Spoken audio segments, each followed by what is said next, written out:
Welcome to Pravyav Now. I'm Pranav and here are 5 East India Company facts. Number 1.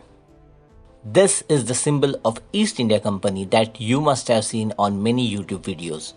But it is not correct. It is actually from Pirates of the Caribbean, where it is the symbol of East India Trading Company, a fictionalized version of the historical company.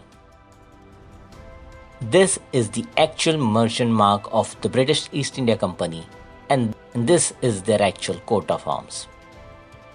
Number 2.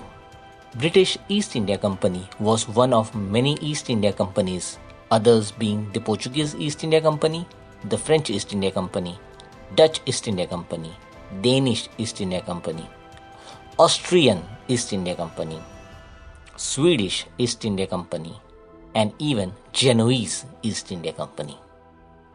Number 3. West India Companies. Ever wonder why East India Company was named East India Company? Because there were West India Companies as well.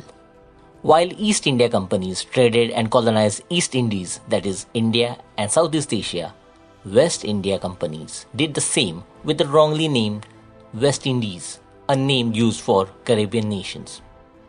Number 4. India's first war of independence in 1857 was not a complete failure because it did end the East India Company's rule. After that, the British government took over the Indian administration while the company was disbanded. Number 5. In 2007, an Indian man, Sanjeev Mehta, brought the East India Company back to life by buying what was left of it, a small tea and coffee firm. Now it's just a fancy brand. But what if the East India Company had never taken over India in the first place? That is what my novel is about. Read Expedition to an Alternate Swarajya, available on Amazon, Flipkart and Notion Press.